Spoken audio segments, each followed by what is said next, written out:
En esta mañana tenemos como tema las advertencias de Dios. Este va a ser el tema de la conferencia que vamos a desarrollar.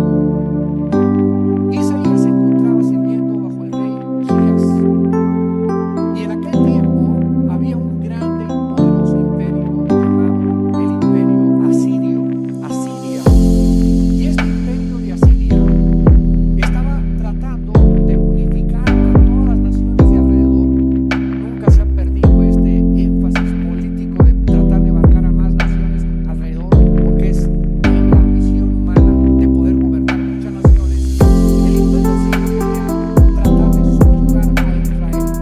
En aquel tiempo, recordemos, Israel estaba dividido en el norte y en el sur. Entonces, por ejemplo, en el capítulo 7, versículo 1 comienza diciendo: en los días de Acaz, hijo de Jotam, hijo de Usías, rey de Judá, que Rezín, rey de Asiria, y Peca, hijo de Remalías, rey de Israel, subieron contra Jerusalén para combatirla, pero no la pudieron tomar. O sea, hubo una alianza entre el rey de Asiria y el rey de Israel. Una cosa era Israel y otra cosa era Jerusalén. Estaba el reino, acuérdense, dividido en dos. Entonces, los que estaban del lado de Isaías comenzaron a alarmarse también, porque vieron esta unificación política y económica militar poderosa, y dijeron: si no nos unimos a Asiria, pues vamos a perder, vamos a ser destruidos, vamos a desaparecer del mapa. Y este pasaje que vamos a estudiar hoy, el capítulo 1, versículos del 11 en adelante, nos revela el Espíritu Santo qué es lo que el pueblo de Dios debe de hacer cuando se siente amenazado. ¿Qué debemos hacer cuando tú te sientes individualmente amenazado?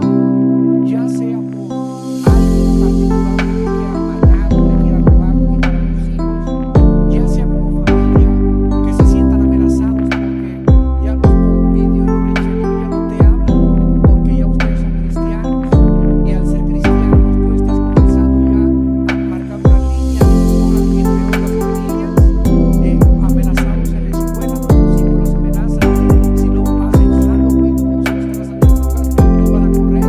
Y también cuando nos sintamos amenazados como iglesia o como nación. En este caso, en particular, era la nación de Israel, y los principios se aplican a los individuos, a las familias, a las iglesias o a las naciones. Vamos a ver el versículo 11 en adelante para que tengamos un poco de trasfondo, ya que tenemos que introducirnos a la historia y a la teología también. Porque Jehová me dijo de esta manera con mano fuerte.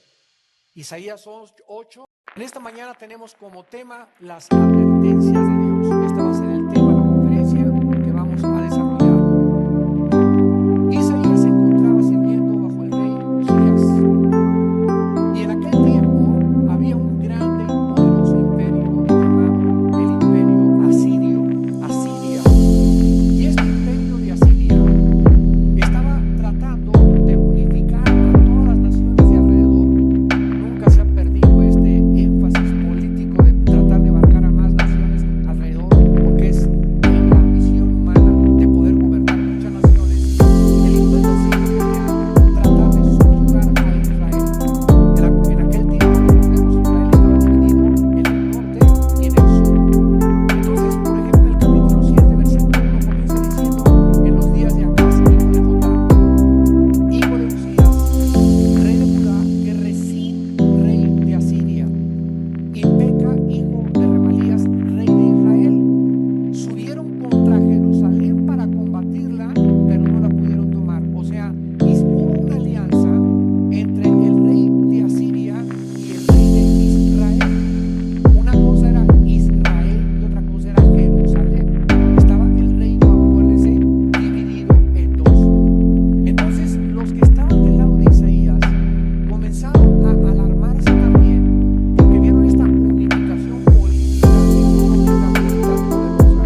versículo 11 en adelante para que tengamos un poco de trasfondo, ya que tenemos que introducirnos a la historia y a la teología también. Porque Jehová me dijo de esta manera con mano fuerte. Isaías 8, versículo 11 en adelante.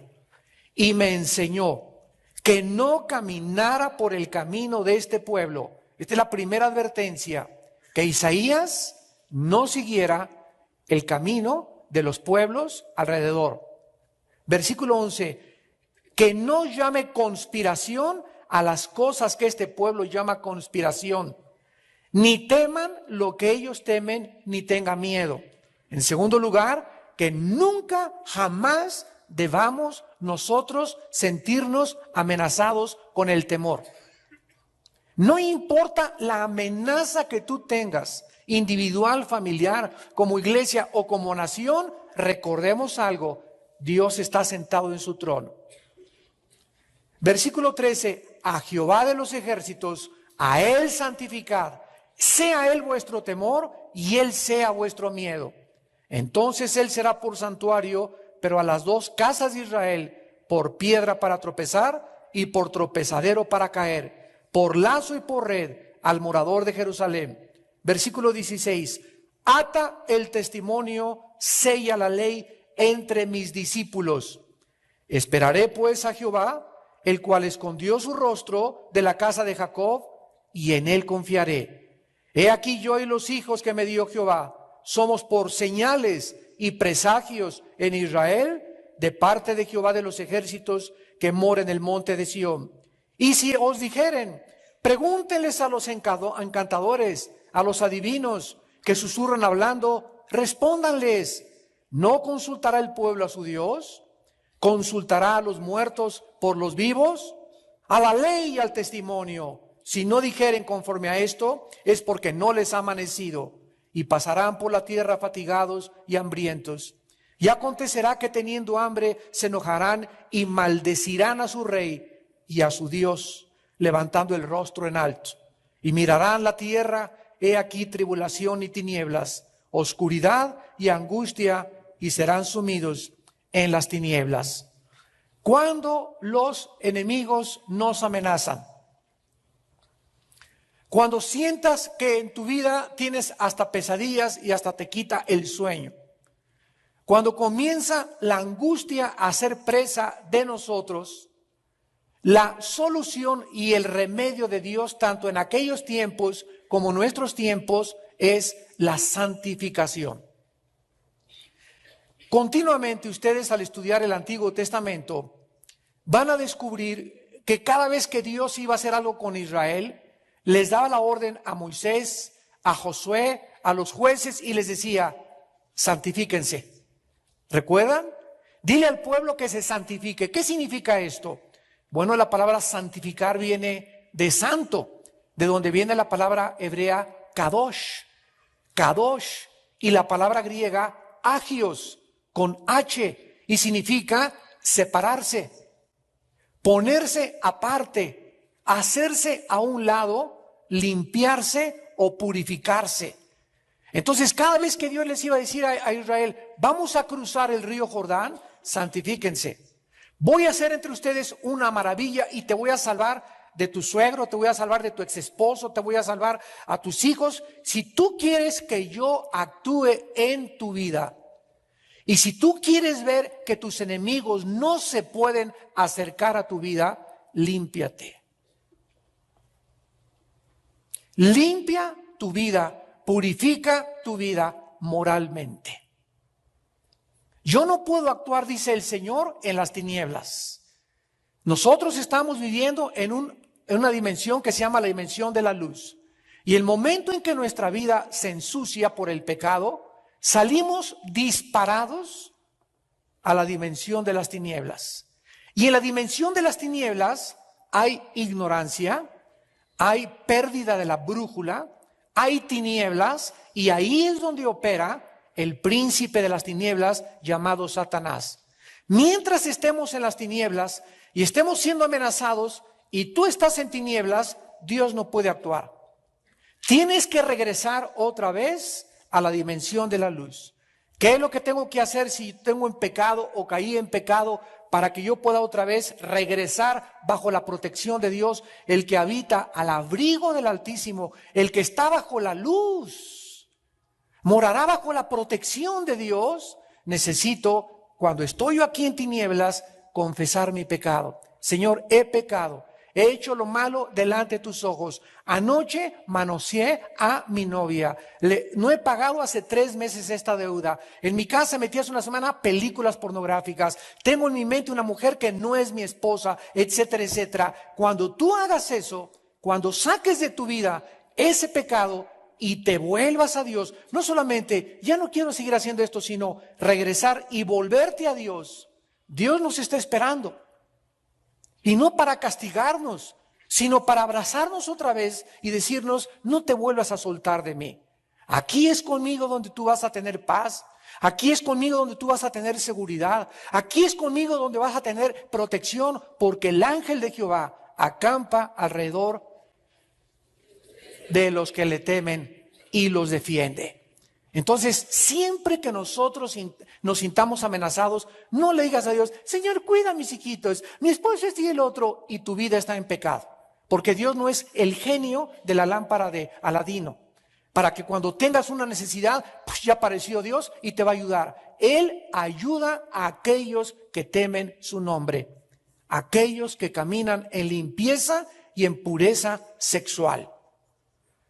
Esta verdad fue claramente simbolizada por el nombre de Isaías, como se llama todo el libro. La palabra Isaías significa Dios es mi salvación, es lo que significa el nombre de Isaías. Y a pesar de estas maravillosas promesas que Dios le da al pueblo de Israel, acérquense a mí, no confíen en el poder militar, no confíen en el poder político, no confíen en el poder económico, yo soy vuestro Dios. Confíen en mí, acérquense a mí. Yo soy el castillo, la fortaleza de tu vida. Yo soy tu roca. Yo soy el que te voy a defender, no tu compadre, ni tus amigos, ni tus influencias. Yo soy el que soy, dice el Señor. El rey Acaz y sus líderes miraban a Siria, miraban a ese poder como su libertador y protector de las amenazas que ellos estaban haciendo a los que no se unieran al partido pro-Asiria. Así se llamaba en aquel tiempo el partido político, partido pro-Asiria. ¿Cuántos de nosotros también, cuando son tiempos de elecciones, miramos a algún líder, el como se llame, como el Mesías, el que nos va a sacar de la pobreza, el que va a levantar a México, el que no va a nacionalizar nada, el que nos va a levantar totalmente, y ponemos inclusive los cristianos, ya no se diga de los no cristianos, pero aún los mismos cristianos vemos a los futuros candidatos como Mesías, como libertadores, como salvadores. Y escuchen, ningún hombre podrá jamás solucionar la pobreza. Jesucristo dijo, hasta que yo venga, tendréis a los pobres con ustedes. ¿Por qué? Porque la pobreza no es el problema humano, es mucho más profundo que esto. Ningún líder podrá cumplir sus promesas porque todos las hacen, y cuando están en el poder se dan cuenta que no solamente era hablar, sino que hay un poder mucho más grande para poder sacar a un país a flote. Y lo que la Biblia dice que para que un país surja y pueda verdaderamente salir a flote es cuando el evangelio se predica libremente, cuando comienzan las familias a regresar a Dios y cuando comenzamos a aborrecer la maldad como Dios y el corazón de Dios lo aborrece. Entonces, no pongamos nosotros nunca, este gobierno nos va a salvar, o este partido nos va a salvar, o este candidato nos va a salvar, porque vamos a caer en una trampa. El que confía en el hombre, maldito es, dice Jeremías capítulo 17. Nuestra confianza no es en el hombre. Tristemente, en este pasaje, como lo vamos a ver a continuación, la mayoría del pueblo de Israel comenzó a apoyar a este partido político, el mismo pueblo de Dios. Y comenzaron ellos a creer que bajo este parámetro, bajo esta sombrilla, bajo estas circunstancias que envolvían como el imperio más grande del mundo, Asiria, ellos iban a tener la protección de Dios. Vean ustedes el capítulo 7, versículo 9. Porque el único que no confió en esto fue Isaías. Isaías fue el único que no se sintió amenazado ni tampoco obligado a confiar en un partido político militar. Dice el capítulo 7, versículo 9, y la cabeza de Efraín es Samaria, y la cabeza de Samaria el hijo de Remalías. Si vosotros no creyereis, de cierto no permaneceréis. Esta palabra aquí, permanecer, la palabra amán en el hebreo significa quedarte de pie. ¿Qué es lo que nos hace permanecer firmes?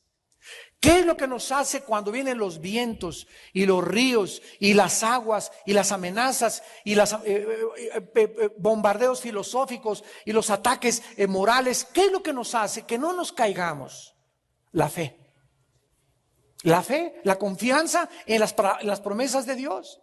Dice el Salmo 27, hubiera yo desmayado si no creyese que veré la bondad de Dios en la tierra de los vivientes. Hubiera yo desmayado si no hubiera creído. ¿Qué fue lo que hizo que David no desmayara? Creer.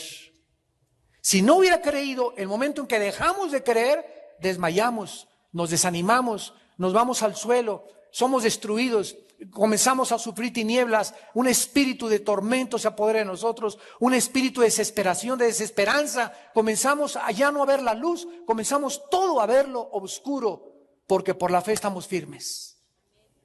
Si nosotros no creemos, no esperes permanecer de pie. Vean ustedes ahora el capítulo 28 de Isaías, versículo 16.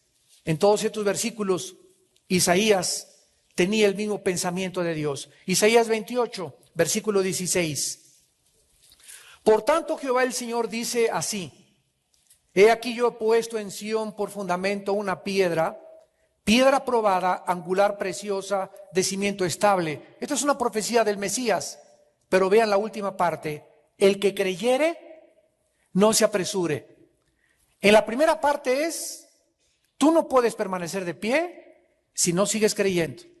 Y aquí en otra parte se nos dice de otra manera, que si nosotros creemos, no tomemos decisiones impulsivas. No digas, ya mañana compro esa casa, mañana compro esa moto, mañana compro ese coche, ya mañana me caso con esta. Si tú realmente crees en Dios, no te apresures, porque la prisa no es de Dios. ¿Se imaginan a Cristo en la mañana? Pero se nos hace tarde, muévanse, vámonos. ¿Se imaginan a Jesús con esa actitud? Oh, ya se me hizo tarde, vámonos corriendo porque no vamos a llegar. Cristo jamás en su vida estuvo inmutable ante cualquier situación que lo presionaba de levantarse, no levantarse, de ir o no ir. Él estaba siempre en el tiempo perfecto de su Padre. Sabía que iba a pasar por un valle de sombra de lobos, de coyotes, de hienas, de leopardos, de tigres, de chacales, y nadie lo iba a morder ni arañar hasta que no llegara su tiempo. Y tú tienes un tiempo también para casarte, tú tienes un tiempo para ir a la universidad, tú tienes un tiempo en la vida para morir, y mientras ese tiempo que es de Dios no esté controlado por Dios, yo entonces vivo en angustia. Pero cuando yo creo en Dios y cuando estoy firme en sus promesas, no me apresuro, no tomo decisiones alocadas, porque eso es precisamente de lo cual algún día lo lamentamos y nos arrepentimos. Todos los días tomamos decisiones de diferente índole. ¿A qué escuela vamos a ir? ¿Qué vamos a hacer con nuestros hijos? ¿Qué disciplina vamos a aplicar? ¿Qué estudio voy a tomar? Y todas las decisiones que tomemos sin haber antes consultado a Dios, sin haberlas meditado y haberlas pensado calmadamente, nos vamos a arrepentir algún día de esa decisión que tomamos. Ustedes que están casados, yo les doy un consejo. Si ustedes están enojados, no le digas a tu esposa o a tu esposo, mañana me divorcio, o de aquí al divorcio.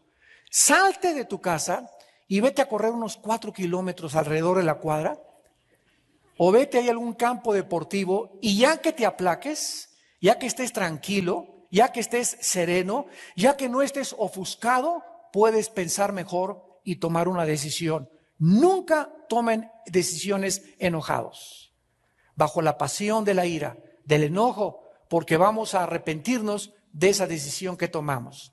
Y dice Isaías capítulo 30, esto se lo compartí a mi esposa esta mañana, Isaías 30, versículo 15, que es uno de mis versículos favoritos de la Biblia. Isaías 30, 15, porque así dijo Jehová el Señor, el Santo de Israel, en descanso y en reposo seréis salvos, en quietud y en confianza será vuestra fortaleza. ¡Wow! Ahora está de moda el wow, ¿verdad? Al ratito va a ser miau.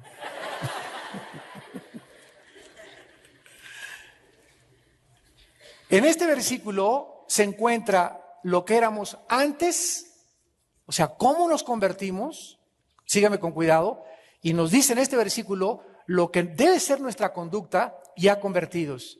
Vean ustedes otra vez. En descanso y en reposo fuimos salvados por Dios. O sea, en otras palabras, ninguno de nosotros, cuando recibimos a Jesucristo, estábamos trabajando para ganarnos a Cristo. ¿Oíste un mensaje que te dijo, cree el evangelio nada más? ¿No oíste que te dijeran, vete a la villa, ida y vuelta? O vete de rodillas de aquí hasta el monumento del Ángel de la Independencia y regresa, y a lo mejor Dios después de esa penitencia te va a recibir. El mensaje del evangelio es, cree y serás salvo después de tu arrepentimiento. Entonces nosotros en reposo y en descanso fuimos salvos. Al entrar a la salvación descansamos. Vengan a mí los que están trabajados y cargados. Veníamos cargados, veníamos con una mochilota tremenda a la cruz y llegamos a la cruz y encontramos que alguien quiere cargar mi mochila, mis penas, mis problemas, mis traumas, y yo ahí los andaba cargando y llego a la cruz y me dice Jesús, dámelos a mí, hijo mío. ¿Qué hacemos en la cruz? Le entregamos nuestra carga a Dios. Aquello que nos impedía caminar, aquello que nos molestaba, aquello que nos traumaba, ahí está, Señor, todo lo que he sufrido y las heridas de mi alma te las dejo en la cruz. Y después de venir a la cruz, me siento ya tranquilo, me siento ligerito, porque le he entregado todos mis pecados a Cristo en la cruz del Calvario. Pero ya siendo cristiano, en quietud y en confianza será vuestra fortaleza. ¿Sabe qué significa esto? Que nunca podremos tener la fortaleza interior si no tenemos juntamente la paz de Dios. ¿Por qué esa énfasis de Cristo? Mi paz les dejo, mi paz les doy. Por nada estén afanados mis chiquilines. Filipenses 4, 6 al 7, por nada estéis afanosos, dice el apóstol Pablo. Es una insistencia desde el Génesis hasta el Apocalipsis. Abraham, no temas, confía en mí, ten paz. ¿Por qué? Porque esto es precisamente el secreto de nuestra victoria, la paz interior.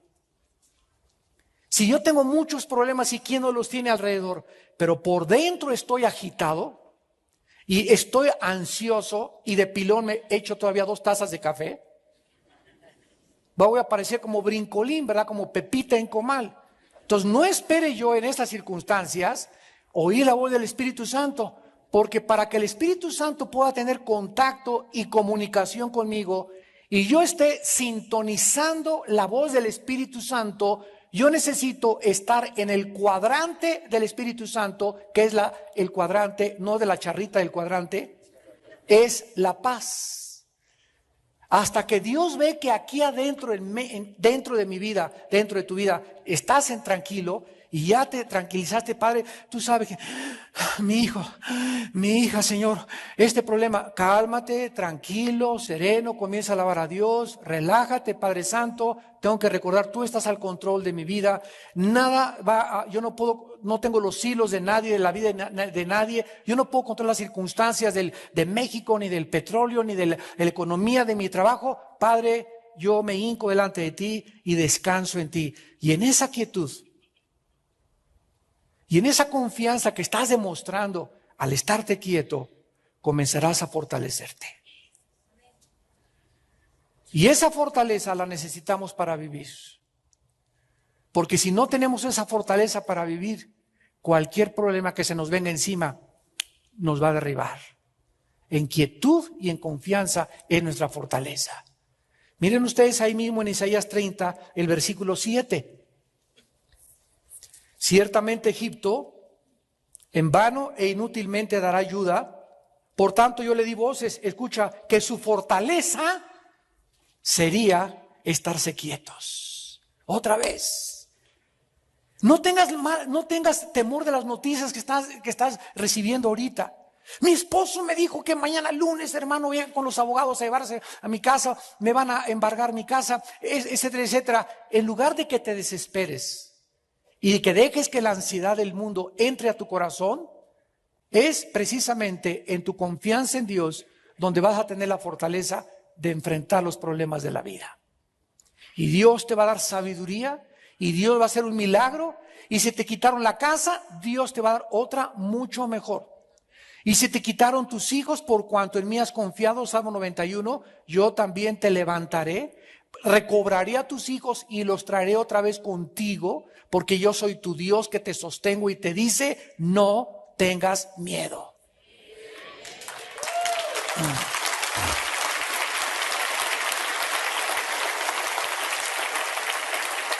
Ahora regresamos a nuestro capítulo 8 de Isaías, regresamos a nuestro capítulo 8 y veamos la primera advertencia que Dios le hace a Isaías y que nos hace a todos nosotros ante el mundo amenazador que nos rodea.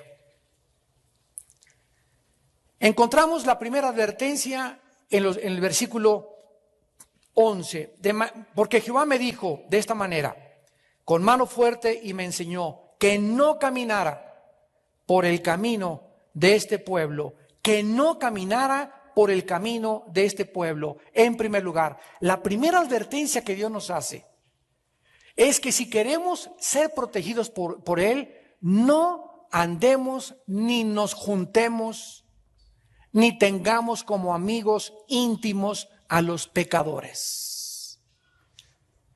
No es verdad que si tú sales con una persona que no sea cristiana, tú la vas a convertir si él no se convierte a ti primero. No es verdad que tú vas a ganarlo para Cristo si él te está jalando a sus fiestas, a las películas que él está viendo o ella está viendo, a las actividades que esta persona está teniendo. No importa que sea el jefe de tu trabajo y se junten todos los de tu oficina. Vamos a celebrar y en la noche nos vamos a ir a Garibaldi a gritar a Juga, viva el Charro Abitia. ¿Sabes una cosa? Ahí hay una amenaza, ¿verdad? Híjole, si no voy, me van a decir que soy que San Francisco de Asís, que soy un religioso, que soy un esto y el otro, y sentimos la presión del mundo, ¿verdad? Sentimos la presión del mundo, de que el mundo quiere que nos conformemos a ellos, y si no nos conformamos con ellos, como ellos, tenemos miedo que algo suceda. ¿Sabían ustedes que el 95% de los jóvenes que fuman o se drogan es por la presión de los amigos? El 95%. Porque se juntan con un grupo de muchachitos que fuman y si él no fuma ya no es aceptado en ese grupo. Y como hay una necesidad de pertenencia que pertenece al corazón humano, no queremos sentirnos fuera de ningún grupo. Porque si estamos con un grupo que está chupando, está emborrachándose y tú pides agua de horchata, te van a ver raro, te van a ver como un marciano. Pero como tú no quieres que te vean como un marciano y tú quieres pertenecer a ese grupo, llámese tu cuñado o tu familia, vas a hacer lo que ellos hacen. Y es lo primero que Dios nos dice. No andes en camino de pecadores. Ahora, ¿por qué eso es tan importante? Porque un cristiano que comienza a marcar la raya y comienza a demostrarle a Dios que está dispuesto no solo a creer en Él, sino a sufrir por su nombre y por su palabra, es una persona que no existe la menor duda de que sea salvo. Porque a los cristianos Dios no nos ha dado un espíritu de temor, sino de valor, de poder y dominio propio.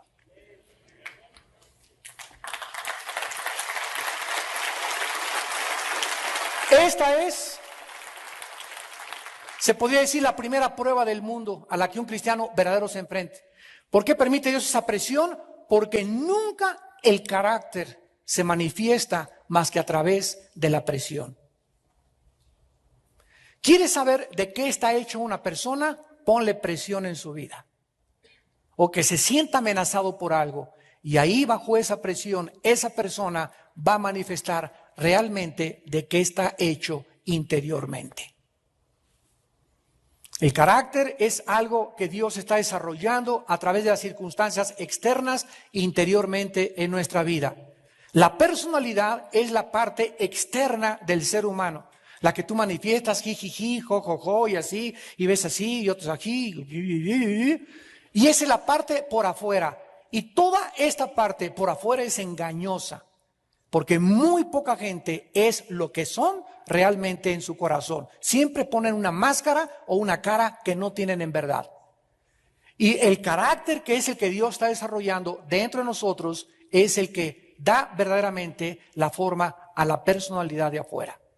Cuando tú ya tienes un carácter como el de Jesús, manso y humilde de corazón, ya no pretendes, ya no te pones máscaras, eres como eres. Ya no finges, eres sincero en todos tus tratos con la gente. Cuando le dices a alguien, Dios te bendiga, realmente no le dices Dios te bendiga y por detrás, ojalá que le aparte un rayo. Ya no podemos ser así. Somos abiertos, somos espontáneos y lo deseamos con todo el corazón. Entonces, dice la Biblia en el Salmo 1, precisamente cuando comienza David la serie de los Salmos, bienaventurado el varón que no anduvo en consejo de malos, ni estuvo en camino de pecadores, ni en silla de escarnecedores se ha sentado.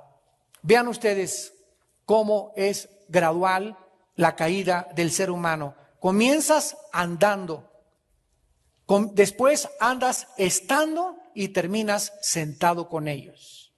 Comienzas caminando con una persona que no es cristiana y ya sabes todos los rollos que te está tirando, y después ya comienzas a estar con ella y finalmente comienzas a sentarte con ella, a convivir con ella y a tener una relación con esa persona.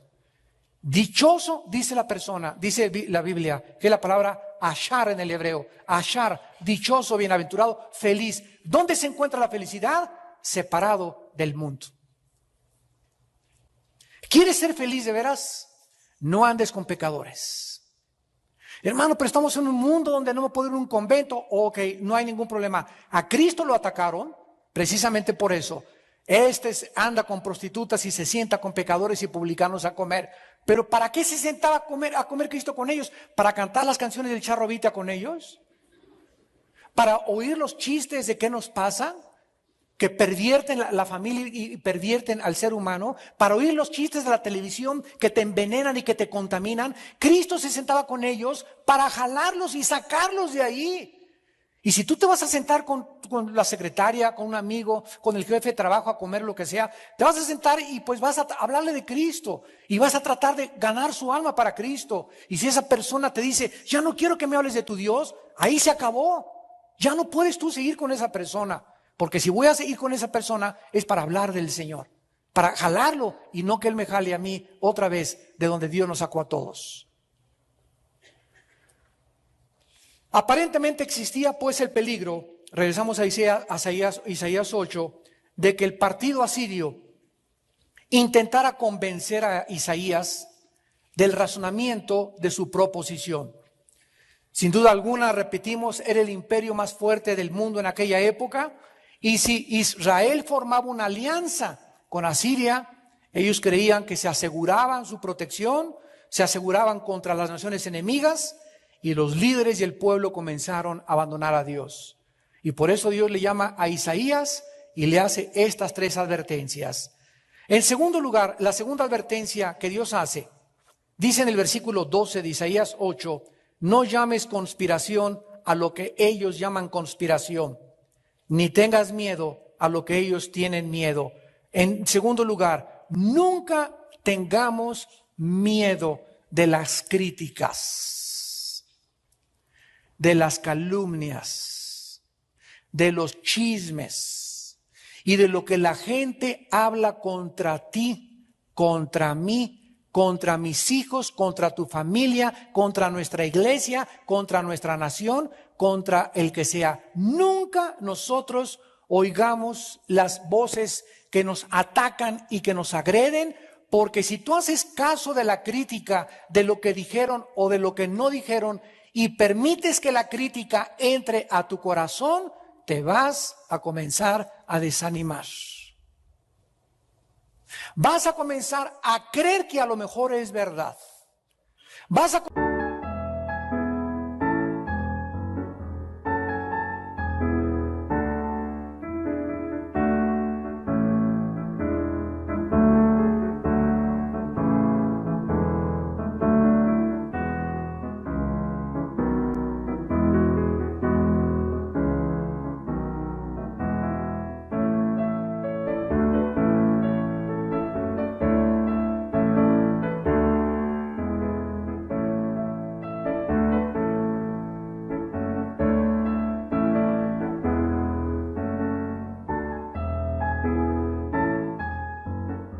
comenzar a considerar esa semilla de duda sembrada desde el infierno, que tiene el propósito, el diablo. Yo le decía ayer a un hermano, miren, imagínense al diablo con una broca, no con un desarmador, con una broca.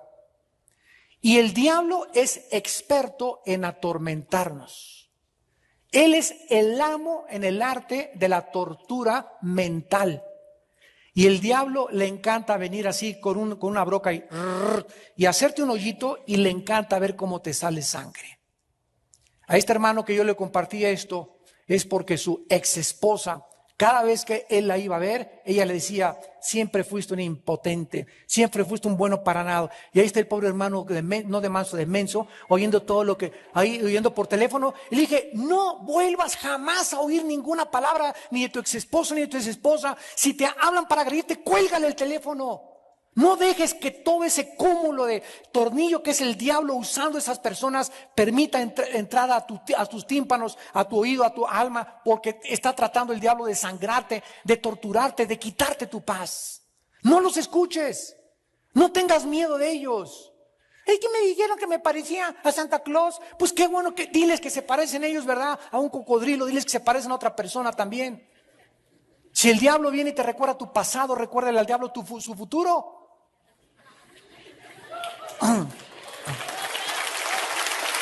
No tengamos ni miedo de eso. En el libro de Job capítulo 12, ahí estaban con miedo de los asirios, con miedo de los gobernantes, con miedo de los candidatos políticos, con miedo de lo que el compadre te pueda hacer, con miedo de que te puedan quitar de tu trabajo. ¿Sabes lo que dice Dios? Job capítulo 12, versículos 24 y 25, escucha la palabra de Dios. Él quita el entendimiento a los jefes del pueblo de la tierra y los hace vagar como por un yermo sin camino. Van a tientas como en tinieblas y sin luz, y los hace errar como borrachos. Este es nuestro Dios, es el Dios de la Biblia. A los jefes, a los poderosos, a los presidentes, a los dictadores, ellos están en la mano de Dios. Y si a ellos les quita el entendimiento y los hace errar, y muchas veces permite que proliferen la sarta de barbaridades que dicen en sus discursos políticos o en su oratoria, etcétera, etcétera, es porque Dios quiere precisamente avergonzarlos y que la gente diga: qué loco está ese político, ya perdió la razón. Dios los deja como Hitler. Hitler ya sus últimos años se paraba enfrente de la gente y les decía: 1000 años va a durar el Tercer Reich. Y 85 millones de alemanes, licenciados, doctores, personas cultas, no indígenas, gritaban: ¡ay, Hitler! Y le creyeron. O sea, todo un pueblo enloqueció. Le creyeron que iba a durar 1000 años el Tercer Reich, el Tercer Imperio. Y de repente Dios, como a un borracho, ¿verdad?, lo tiró al suelo y desaparecieron los nazis de la faz de la tierra. Y así hace Dios con todos los gobernantes y con todas las personas que se exaltan a sí mismas. Vean ustedes en Isaías 40. En Isaías 40, el profeta habla de lo mismo. Versículos. Isaías 40, versículo 21 al 24. ¿No sabéis? ¿No habéis oído? ¿Nunca os lo habían dicho desde el principio? ¿No han sido enseñados desde que la tierra se fundó? Él está sentado sobre el círculo de la tierra. Estudiantes de universidad, apunten Isaías 40:22. Porque más de 2000 años antes de Galileo, ¿me escuchaste? Miles de años antes de que Galileo Galilei descubriera la redondez de la tierra, Isaías, la Biblia ya la mencionaba. Él está sentado sobre el círculo de la tierra, cuyos moradores son como langostas. Cuyos moradores son como langostas. Él extiende los cielos como una cortina, los despliega como una tienda para morar. Él convierte en nada a los poderosos y a los que gobiernan la tierra hace como cosa vana, como si nunca hubieran sido plantados, como si nunca hubieran sido sembrados, como si nunca su tronco hubiera tenido raíz en la tierra. Tan pronto como sopla en ellos, se secan, el torbellino los lleva como la hojarasca. Este es el Dios de la Biblia, el Dios que tiene el control sobre los jefes de Estado, sobre los jueces de la tierra, sobre los gobernantes, sobre tus enemigos. Esa persona que te quiera a ti hacer mal, esos enemigos que nosotros tenemos, saber una cosa, ellos respiran, ¿verdad?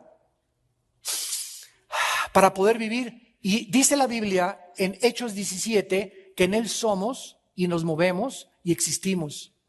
O sea que en el momento en que Dios quiera, a esa persona que te quiera hacer un mal, Dios le quita la respiración. En otras palabras, le quita la vida. Porque la vida de esa persona, de tu enemigo y de mi enemigo, está en las manos de Dios, al quien servimos y al que dio su sangre por nosotros en una cruz.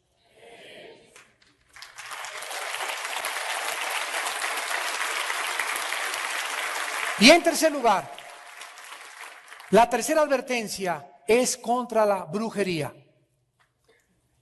Hay una tendencia en las personas de buscar, al no tener respuestas. Ustedes saben que la Biblia no es un libro religioso. La Biblia es un libro que trata de un rey y su familia y de un reino perdido. Cristo no vino a regresarnos una religión, nos vino a regresar un reino perdido. El ser humano perdió el reino de Dios y este reino quedó bajo el control de Satanás. Y ahora Cristo regresa al mundo y nos invita a Cristo a volver a ese reino, donde Él es el rey y por eso se llama Rey de Reyes, porque todos nosotros vamos a ser reyes en el futuro. Entonces es el rey de todos nosotros somos reyes, aún no gobernamos, estamos comenzando a aprender a gobernarnos interiormente. Porque si no aprendes a gobernarte interiormente, ¿cómo puedes gobernar sobre los demás? Es lo que dice 1 Timoteo 3, el que no sabe gobernar la iglesia, su casa, ¿cómo puede gobernar la iglesia? Entonces tenemos que comenzar a aprender a gobernarnos a nosotros para gobernar a los demás. Entonces la Biblia no es un libro religioso, es un libro que nos habla de un reino. Y nos habla y nos dice lo siguiente: como la mejor forma de gobernar es la monarquía, y los primeros gobiernos del mundo fueron monárquicos, después feudales, y después ya surgieron comunismo, socialismo, democracia, etcétera, etcétera. El ser humano trae dentro de su alma el querer gobernar. ¿Y qué ha hecho el ser humano? Vamos a tratar con el socialismo. Híjole, no funcionó. El comunismo, chale, tampoco funcionó. La democracia. Bueno, entre el socialismo, dictadura y comunismo, es de lo mejorcito. Pero la democracia tiene una grande debilidad. La democracia tiene una debilidad que es el voto del pueblo. Y si la mayoría es inmoral, síganme con cuidado, si la mayoría tiene una filosofía pervertida, entonces el gobierno va a tener que adoptar la filosofía de la mayoría.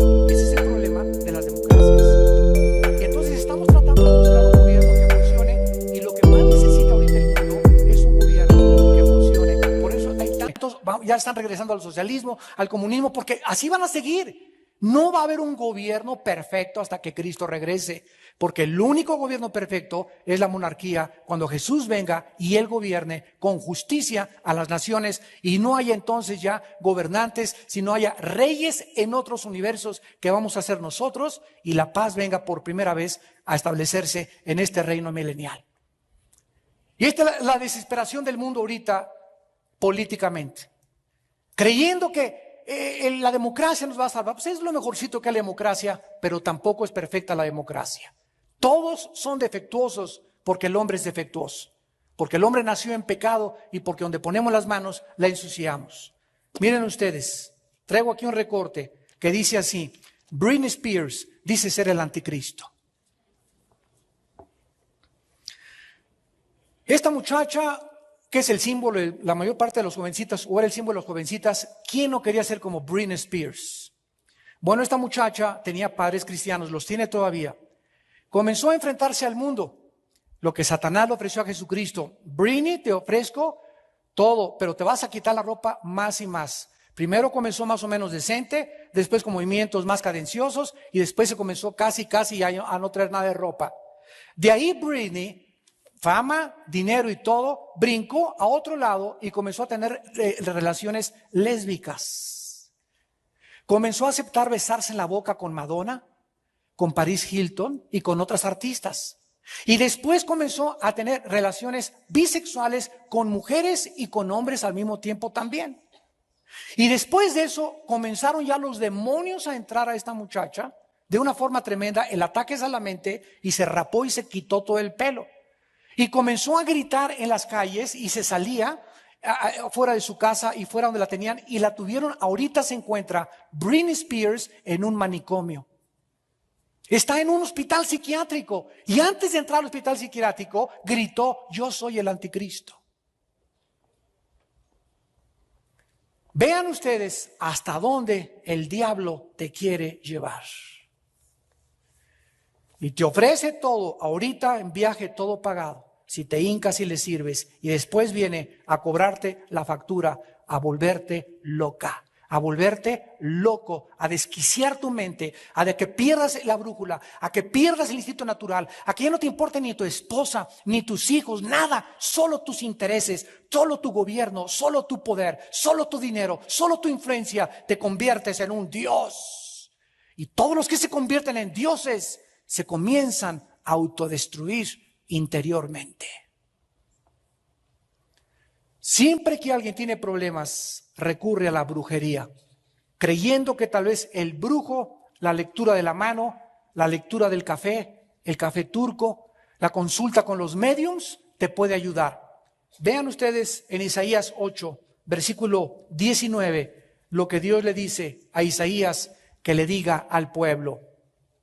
Y si os dijeren, o sea, después de la presión, donde el pueblo ya no sabía qué hacer, sin unirse al poder asirio, al poder político, se iban a volver. Dios sabe y conoce el corazón humano, que cuando el hombre está desesperado, busca la brujería como una puerta de escape y de salida. Aquí a la iglesia han venido cantidad de personas, y al acabar el servicio vienen cantidad de personas: hermano pastor, ore por mi hijo que está endemoniado. ¿Ustedes son cristianos? No, pero nos dijeron que aquí sacan demonios.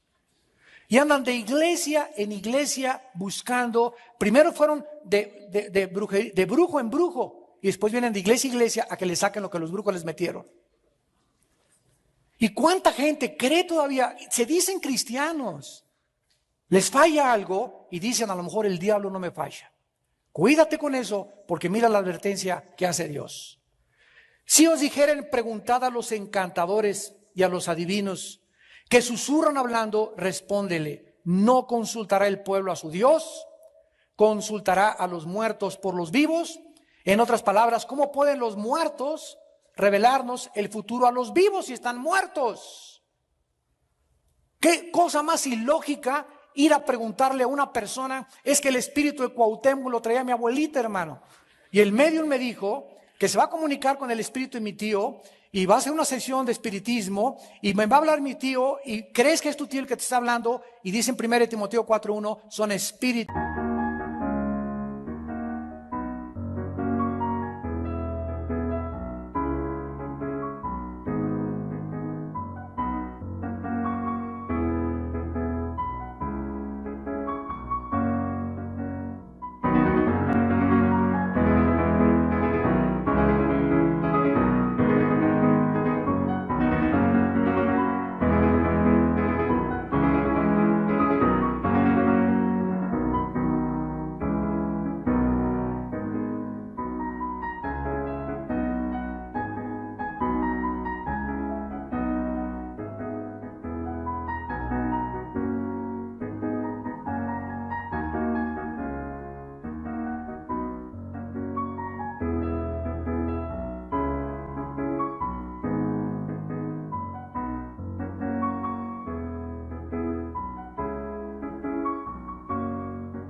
espíritus engañadores de demonios.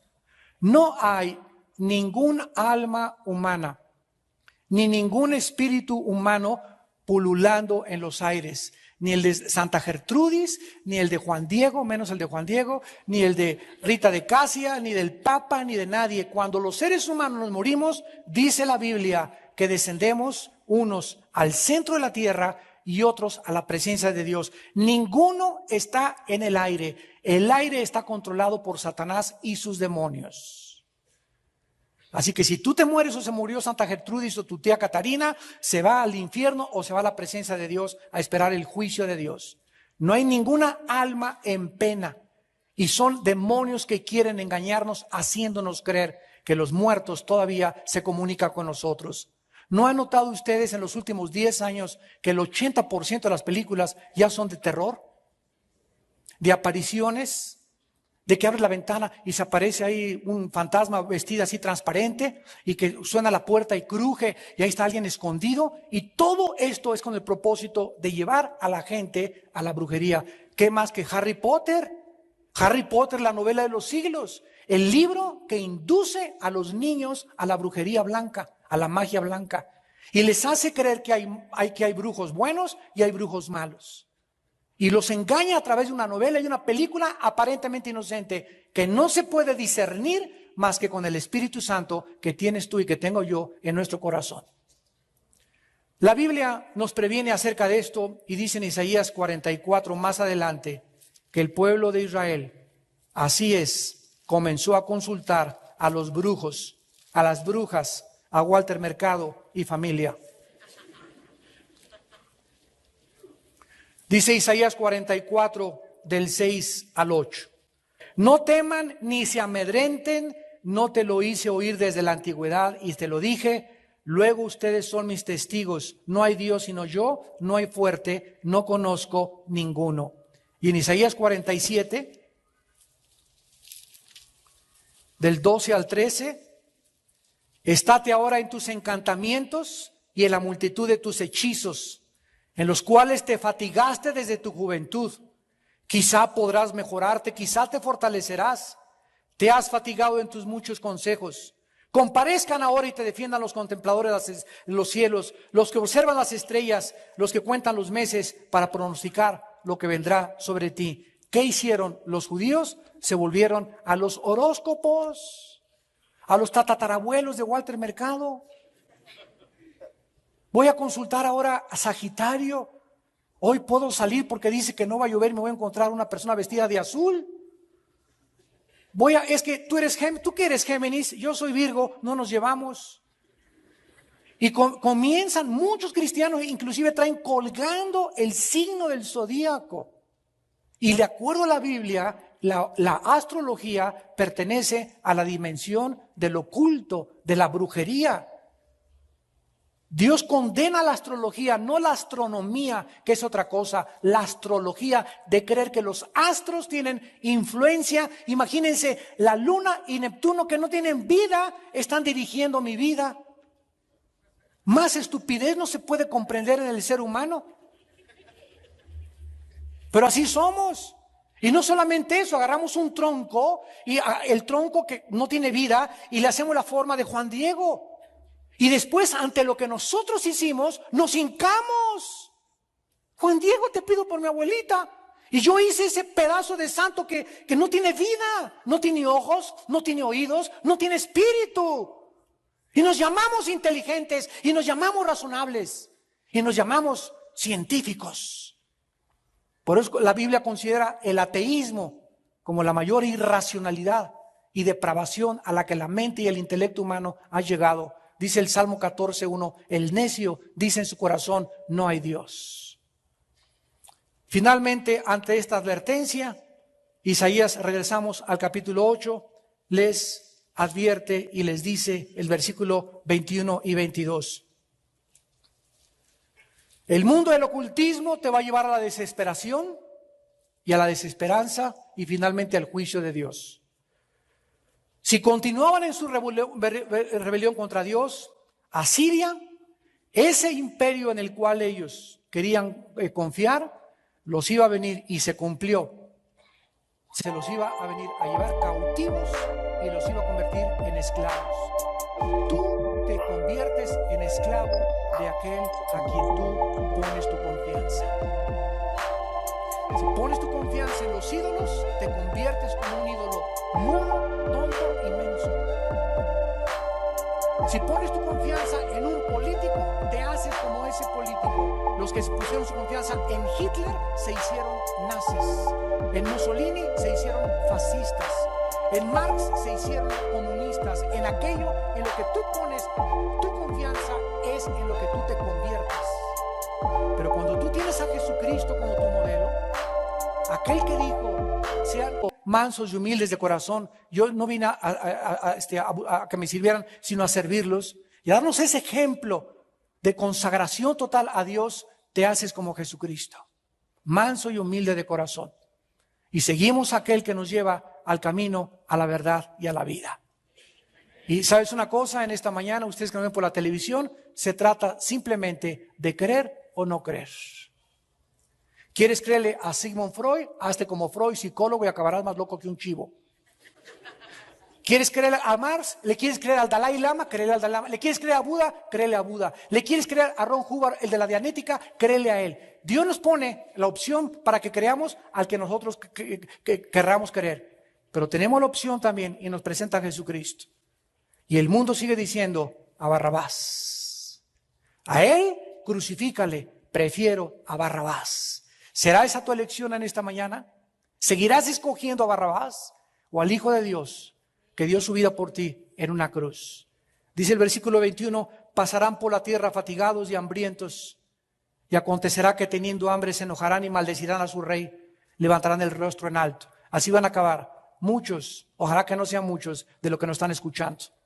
Van a comenzar a fatigarse, van a comenzar a padecer hambre, van a comenzar a enojarse, van a comenzar a maldecirnos a nosotros, sus pastores, hasta a nosotros de ribete, nos van a echar la culpa.